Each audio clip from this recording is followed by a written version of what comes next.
Oi, gente, tudo bem com vocês? Eu sou a Lívia, sejam bem-vindos ao meu canal Pintando Girassóis. No vídeo de hoje eu vou estar fazendo uma cópia de uma pintura renascentista. Eu vou pegar o nome e já falo pra vocês, mas eu achei que ela fosse assim mais difícil do que realmente é. Eu só tive mais dificuldade na hora de pintar o vestido e de fazer a vegetação igual. Mas no resto eu acho que eu me saí bem. Só que eu não consegui deixar o rosto da menina. Ficou muito bonito, como vocês vão no final. Vão ver no final, assim, né? Minha humilde opinião. Mas o rosto ficou um pouco diferente da pintura original.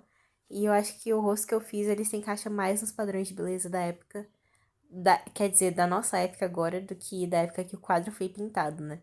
Porque a fisionomia que a gente vê nas pinturas do passado são diferentes, porque lá o padrão de beleza era diferente. Então, se uma pessoa, sei lá, daqui a 50 anos for pintar uma pessoa que viveu hoje e usar os padrões de beleza daqui a 50 anos, não vai estar, tipo, correspondente com a realidade, se é que vocês me entendem, sabe? Porque o padrão de beleza meio que muda e as representações das pessoas refletem isso. E, nossa, acho que todos os meus vídeos eles acabam sendo uma viagem, em vez de eu falando sobre a pintura, eu acabo falando sobre tantos outros assuntos. Mas eu creio que vocês gostam, vocês que estão inscritos, pelo menos gostam do jeito como eu viajo durante meus vídeos. Eu usei um azul ficto, alguma coisa, eu não consigo pronunciar o negócio. Aconteceu que quando eu fui na loja eu queria azul da Prússia, mas eu não achava azul da Prússia por nada. Até porque eu acho que eu procurei no começo da quarentena e tava aquela época ainda que as coisas meio que estavam faltando, que a pessoa ainda estocava papel higiênico. Foi assim, pouco antes de fechar geral mesmo, até porque essa loja de tinta que eu comprei ficou fechada durante bastante tempo. Aí eu misturei azul da Prússia com branco titânio. E daí eu primeiro fiz, né, um bloco sólido de cor e depois eu fui fazendo uns toques de branco. Esses brancos que eu coloco aí é para simular a nuvem e também por a pintura ser um pouco antiga, eu acredito que teve um pouco de desgastação assim da tinta.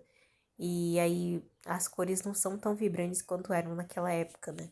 Até porque hoje a indústria, né, que produz as tintas tem muito mais acesso a pigmentos e a métodos para fazer com que a cor da tinta se mantenha intacta durante várias décadas. Antes não era assim.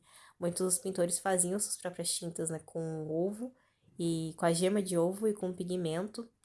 Então não eram tintas tão duráveis. Por isso que quando a gente olha uma obra hoje de 500 anos atrás, a gente pode imaginar que as cores que a gente vê hoje, na verdade, são tipo as cores em baixa resolução, tipo as cores espalhadas, porque elas foram se perdendo, né, conforme o tempo. Então, uma das minhas grandes tristezas é que eu nunca vou conseguir ver uma obra do Van Gogh como ela realmente é.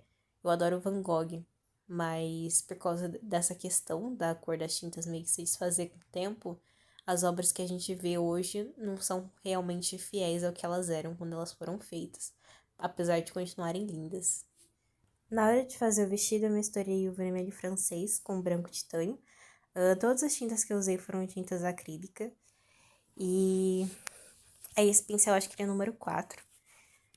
E eu fui fazendo que é uma técnica de sombreado bem, tipo, bem comum e tal. E eu faço várias vezes aqui nos vídeos do canal.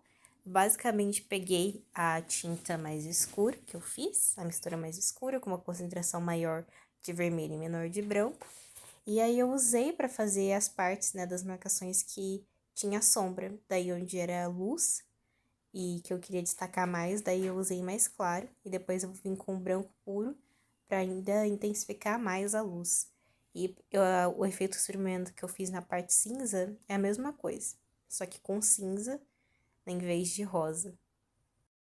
Nesse trecho do vídeo já tava anoitecendo, dá pra ver um pedaço da minha janela que ainda tá claro, mas acontece que quando você pinta com a luz do sol, né, ou você pinta no ambiente fechado, como eu tava, mas eu ainda tava usando a minha luminária e também tava usando a luz do sol, que tinha uma janela aí na minha sacada grande, você consegue notar que tem uma variação, né?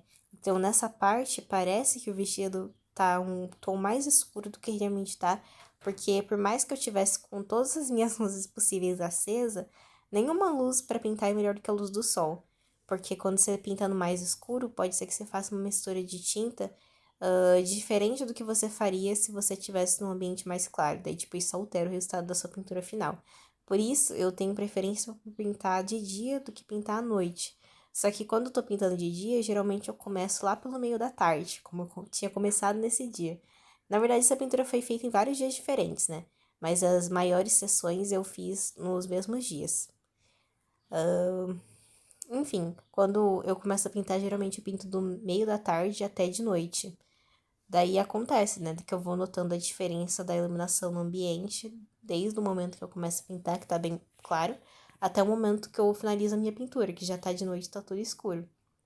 Aí, quando eu filmo, fica claro, né, que quando tá de dia, parece que todas as cores são mais bonitas, elas são mais claras, são mais delicadas, e de noite parece que tá tudo mais escuro, até parece mais manchado. Mas logo a gente vai chegar no trecho do vídeo que, né, eu volto a pintar de dia. E geralmente eu levo vários dias pra terminar uma pintura, principalmente quando eu gravo ela, porque eu ainda tenho que escolher um momento que é bom pra eu gravar, porque às vezes, tipo, sei lá, dá pra eu pintar naquela hora, só que não dá pra eu gravar, porque o celular já tá com muita coisa cheia, daí eu tenho que esperar, daí eu falo, não, eu vou deixar pra gravar depois quando tiver mais vazio. Ou então, a luz não tá boa, tipo, tá de noite, eu tenho tempo, só que eu sei que só vou conseguir gravar com uma iluminação ruim. Ou eu não vou ter tempo pra ficar posicionando a câmera, eu só quero relaxar. Daí eu escolho não gravar o que eu tô pintando.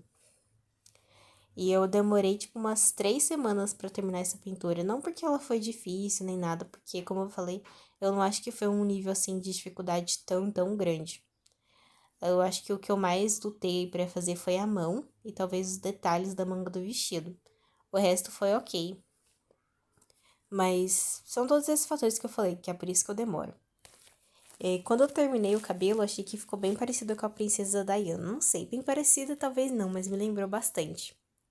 Aí no fundo eu pintei uma paisagem natural, né, que tava aí na pintura. E na pintura original, né, que eu copiei. E sobre cópia, gente. Quando a gente fala que copiou uma pintura, nem sempre é no sentido ruim, que tipo, roubei a pintura de alguém.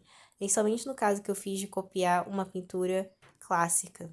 Eu faço cópias de pinturas clássicas para que eu consiga, para fazer o exercício de olhar para aquela pintura e tentar entender as técnicas que aqueles artistas que entendem muito mais do que de pintura do que talvez jamais vai entender um dia, usavam para produzir as obras-primas dele. Então, é uma forma de eu aprender praticando, sabe? Mas aqui, aquilo que eu sempre falo pra vocês, caso vocês copiem, né, uma obra, você sempre tem que dar o crédito. Se postar, você tem que falar, foi baseado na coisa de fulaninho. Não pode pegar algo que não é seu e postar assim, tipo, como se fosse.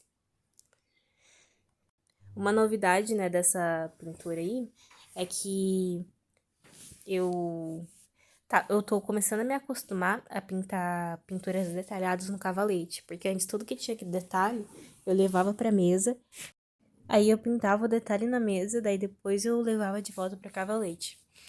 Tem um tempo que, há um tempo atrás, eu comecei a pintar primeiro o olho, né, no rosto. Primeiro eu começo pela parte branca, pra depois pintar o entorno do olho, pra depois pintar a pálpebra, e aí já dá uma entrada pra sobrancelha e no final pintar a pupila. Antes eu fazia o caminho inverso e eu não gostava muito do resultado que eu tinha com o olho, porque eu conseguia fazer tudo muito realista, chegava no olho e não ficava o resultado que eu queria.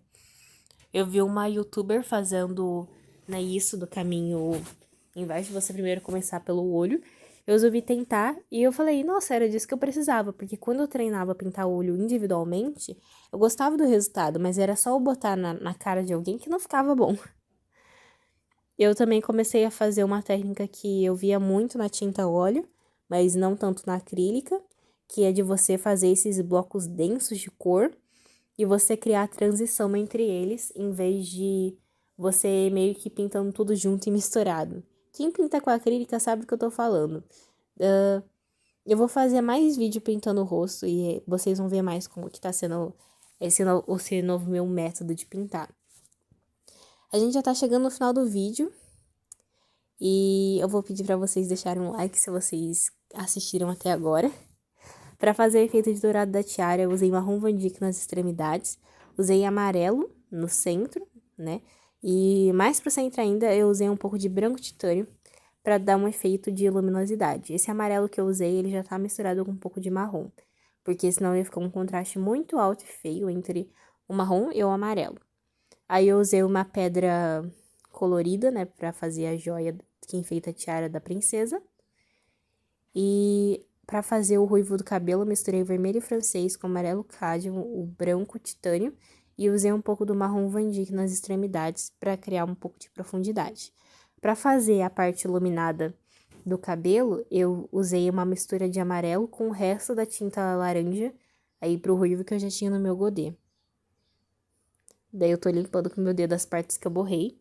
E eu usei, assim, um dos toques que eu acho que tiraram um pouco de semelhança histórica, mas que eu coloquei porque estava na pintura original, era esse branco que eu botei na ponta do nariz e em cima da bochecha para fazer um brilhinho. Mas tinha isso na pintura que eu vou botar para vocês compararem a referência com o resultado da minha pintura no final. Então é isso, gente. Chegamos ao final do vídeo. Eu espero que vocês tenham gostado. Se inscrevam no canal para vocês verem mais vídeos e me sigam no Instagram também para vocês verem as pinturas que eu não mostro aqui. Tchau!